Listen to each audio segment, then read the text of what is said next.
1 in 3 women experience violence in their lifetime. 1 in 4 adult men has used physical violence against a female partner. 1 in 8 girls and 1 in 11 boys alive today have been raped or sexually assaulted before they were 18. We have to be addressing this with a sense of urgency. It's an issue that we have to address now. Violence against women and girls, it threatens the security of a country.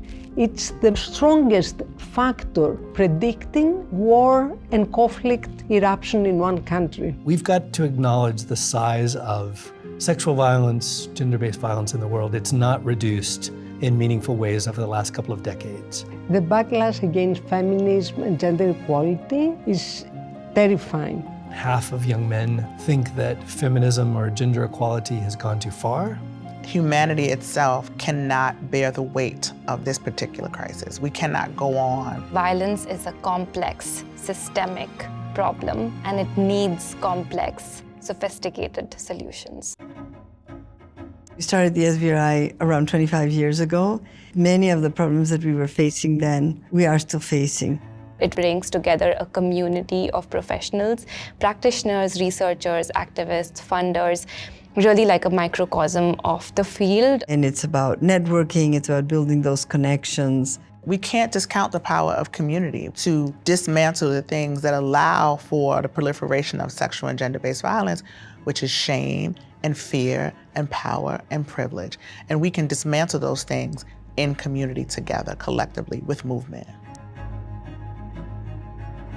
We haven't made progress in terms of the resources that are being allocated to it. It needs money, and money that is consistent and that is long-term. We're living in these one-year cycles of funding, and it's really difficult to envision change, to create innovation, to learn from our findings if we're constantly trying to write the next proposal. So we need to think about longer-term, more core funding. We have to be investing in research and evidence that is guided by priorities that are being developed by the field for the field. We need to invest in women's rights movements. We need to invest in civil society organizations. We need to invest in evidence builders. We also need to invest in fields builders. And so together we're collectively making a huge difference. We are looking at 30 years probably of investment that is needed to make a real, critical, material change. And then within a full generation, we could eradicate violence. How can we translate complicated research findings and creating an irresistible message and mission that if they don't do it, then there are going to be some really very serious consequences that they're going to affect not only the individual women and girls, men and boys, families, homes, communities, and the country in general. We know what policy levers can do.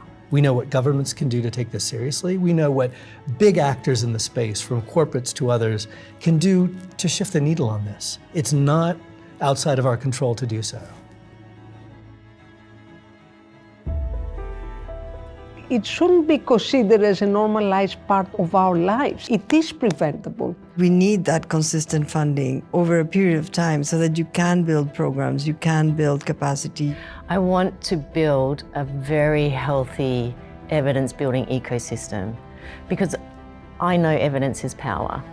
And having evidence to really make the case for why this is fundamentally important, supporting activists, programmers, researchers, funders, to advocate for the investing in this as an issue is really hard if we don't have excellent evidence. I want to really redress the deep inequities between high-income countries and low- and middle-income countries, make sure that we are having the resources where they are needed most, and we need that healthy ecosystem to be really making a change. This is solvable, and the amount of resources is feasible to achieve. And it shows return on investment. It works. We are the solution. There's power in bringing incredible voices together. Together, We can end Gender-based Violence Against women and children Children in our lifetime.